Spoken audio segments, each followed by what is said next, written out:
sejam bem-vindos uma vez mais ao canal. Eu sou a Daniela Estocati-Claire e hoje trago-vos finalmente mais um vídeo de opinião. Desta vez sobre o livro As Mulheres Douradas, da autora Namina Forna. Este livro foi-me disponibilizado pela Gaia Livro, pertencente ao Grupo Leia, por isso agradeço a ambas, Grupo Leia e a Gaia Livro, por me terem disponibilizado este exemplar para ler e dar a minha mais sincera opinião. E eu amei, tenho o marcador a fugir, e eu amei esta leitura. Eu quando começo uma leitura, normalmente tento não ir com muitas expectativas, ou expectativas muito altas, porque depois, se não gostar, vou ficar desiludida, vou achar que foi uma má escolha, e essas coisas todas, e depois já foste, e eu fico, pronto. E eu fico mal disposta quando isso acontece, eu não gosto nada, mas mesmo nada, de ficar com essa sensação de má escolha de leitura. Mas este livro, aqui, isso não aconteceu. Eu vou ser sincera, eu pedi este livro à editora por dois motivos. Primeiro pela capa, ou seja, a capa tem tudo, incluindo o título. Achei a capa bastante interessante e muito curiosa, para além de diferente daquilo que que é costume ver a nível de fantasias. É uma capa bastante colorida, bastante diversa, e o próprio título, As Mulheres Douradas, chama um bocadinho a atenção para aquilo que poderá ser a história, apesar de que, se formos pela capa, ou seja, pela imagem que tem na capa e pelo título, pensamos que está relacionado com tribos, foi pelo menos o que eu pensei, e depois a história vai por outro caminho. E outro dos motivos para eu ter pedido este livro foi a sinopse. A sinopse é muito explícita na história em si, pelo menos na fase inicial da história, e leva-nos a perceber por onde é que irá a narrativa, o que é bastante interessante. E que, lá está, alguns livros de fantasia têm uma sinopse muito vaga, muito aberta, e não percebemos quase nada, e com esta sinopse conseguimos perceber coisas essenciais: o nome da personagem principal, a idade, o ambiente em que está inserido o livro, pelo menos numa fase inicial, o possível destino da personagem principal também, e é isto. Não conseguimos perceber mais nada, e a realidade é que este livro é muito mais do que a sinopse. Mas antes de passar a falar um bocadinho sobre a história em si, que não posso dizer muita coisa, que senão vou dar spoilers, eu quero-vos ler duas frases que a autora escreve numa carta dirigida aos leitores, que se chama Uma Carta de Namina, e que começa como: Caro leitor. As duas últimas frases, ou os dois últimos parágrafos, acho que é mais correto dizer assim, de certa forma, ou de algum modo, é uma certa descrição daquilo que, ou descreve perfeitamente a mensagem que a autora quis passar com esta história, numa outra perspectiva, numa perspectiva mais pessoal. Então diz o seguinte: a todas as pessoas que leram este livro, nunca se esqueçam que vocês são os heróis das vossas próprias histórias. Podem fazer acontecer coisas e podem mudar o mundo. Escolham mudá-lo para melhor. Para todos os meus leitores adolescentes, saibam que este foi um mundo que criei para vocês. Se não se revirem ou encontrarem em mais nenhum sítio, revejam-se e encontrem-se aqui, neste livro. Com amor, Namina. Estes dois parágrafos, para mim, e lá está, isto é a minha opinião, uma crítica é subjetiva, a leitura é diferente para cada pessoa. Eu posso gostar muito, pode haver quem não goste. Felizmente eu tenho ouvido opiniões muito positivas deste livro. E depois de terminar a leitura e de ler então esta carta, consegui entender o motivo para a escrita deste livro. E é essencialmente aquilo que a autora diz naqueles dois últimos parágrafos que eu acabei de vos ler. Demonstrar a todos, sejam adultos, sejam adolescentes, que nós somos os próprios heróis das nossas vidas, que nós podemos modificar as coisas, que nós só temos que acreditar e que temos que lutar para podermos mudar aquilo que não está bem, aquilo que para nós não é correto, não está bem. Este é um livro que aborda temas muito importantes, como, por exemplo, o empoderamento da mulher, o feminismo, o patriarcado masculino. Patriarcado. Vocês perceberam que eu consigo falar hoje? O racismo também está, a violência. Todos estes temas estão inseridos nesta história de alguma forma. E ao longo da leitura vamos perceber que estes temas são falados. O tema do racismo, logo pela capa conseguimos perceber que será a personagem principal uma personagem negra. E o tema do racismo aqui está relacionado com a Deca, a personagem principal, e com a aldeia onde ela vive. Ela vive em Irfut, uma aldeia das províncias do norte do Reino Uno, que é então todo o mundo nesta história. E as províncias do norte, o costume é ver homens e mulheres brancos. Os homens e as mulheres negros normalmente são das províncias do sul e não do norte.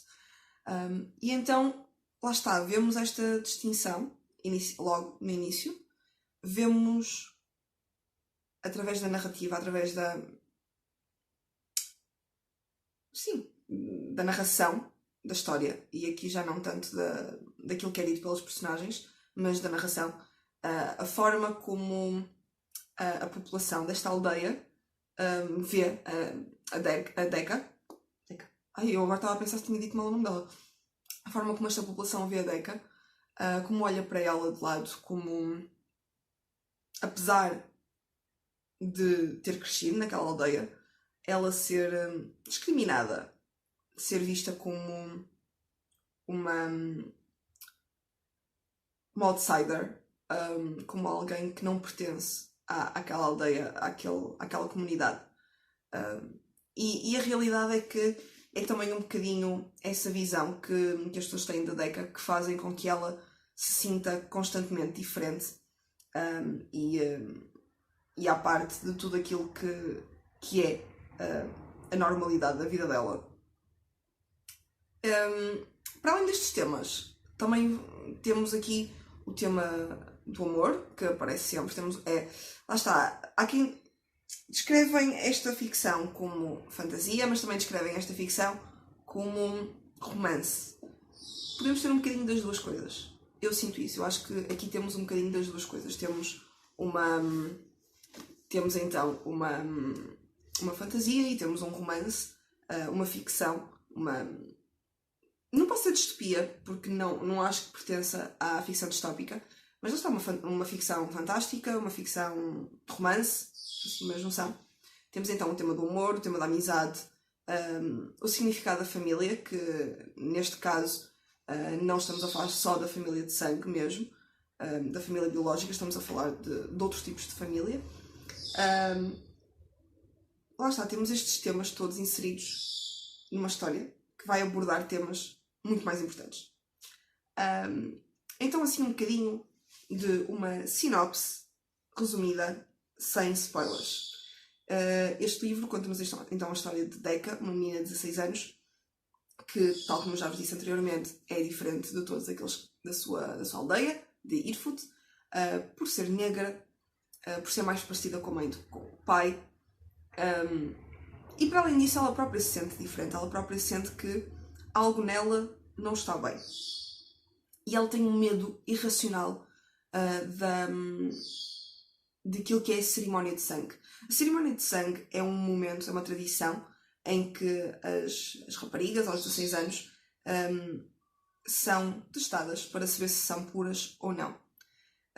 Fazem-nos um corte no pescoço e se o sangue for vermelho, então elas são puras, mas se o sangue for dourado, elas são consideradas impuras, filhas de demónio, são imediatamente excluídas, são abusadas, maltratadas,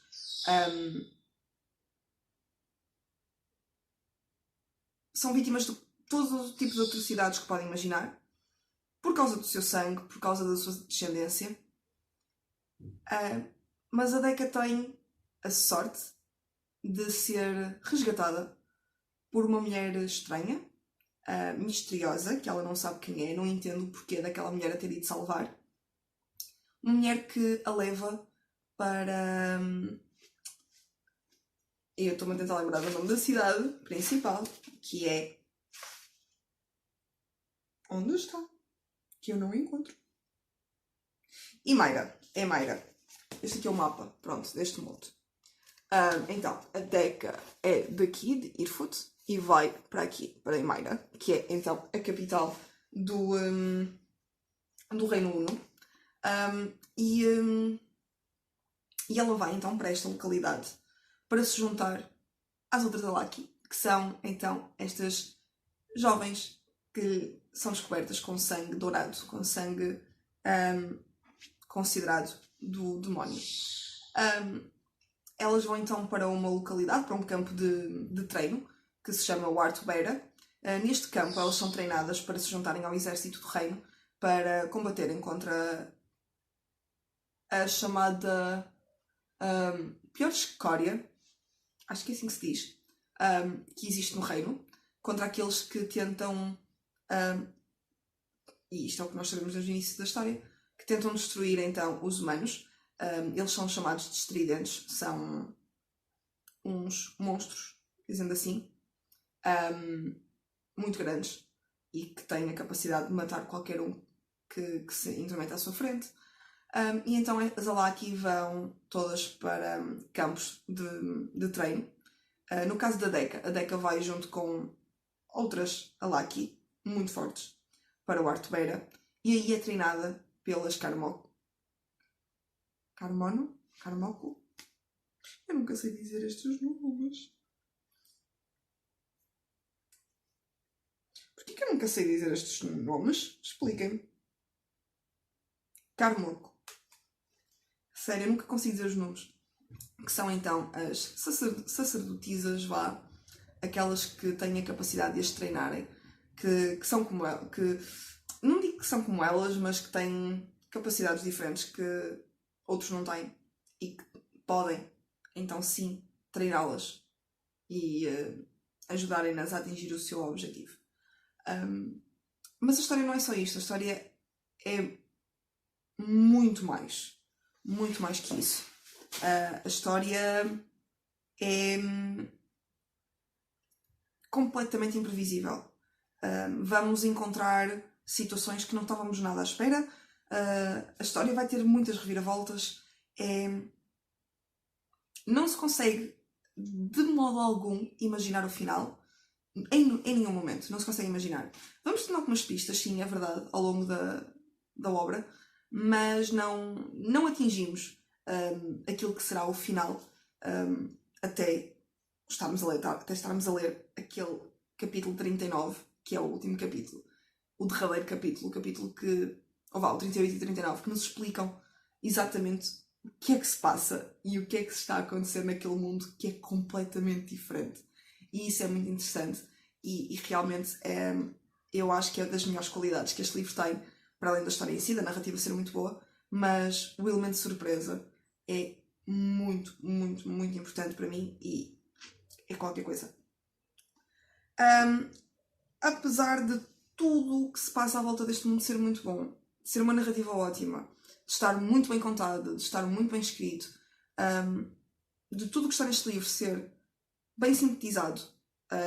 Eu quando digo sintetizado estou a falar a nível de não haver excesso de descrição, excesso de momentos mortos. Isso não existe. Existe a história aqui, a história está aqui e não há aqueles momentos que não interessam para ninguém. Tudo isto é importante, tudo isto leva-nos a entender todos os personagens, toda a história, tudo. Infelizmente, esta edição, que eu não consigo perceber exatamente o que é que aconteceu, não consigo perceber se foi problemas na tradução, problemas na edição ou na revisão de texto, não faço ideia. Mas este livro está cheio de erros. Erros ortográficos, erros de falta de palavras, erros erros que não se percebem. Há falta de letras, por exemplo. Por isso existem realmente bastantes erros e isso deixa-me um bocadinho descontente. mas eu tomei a decisão de não alterar a minha classificação, porque eu acho que este livro merece a pontuação máxima, merece as 5 estrelas, porque realmente é muito, muito bom mesmo.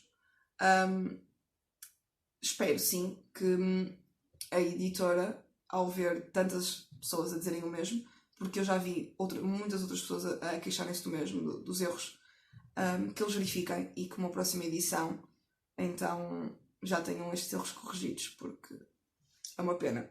Mas a história é muito boa, vale muito a pena e eu estou muito contente por aquilo que li, dei-lhe 5 estrelas e aconselho a todos. Por aquilo que eu percebi, isto supostamente vai ser uma série ou uma trilogia, não faço ideia. Sei que o título em inglês diz que são... como é que é?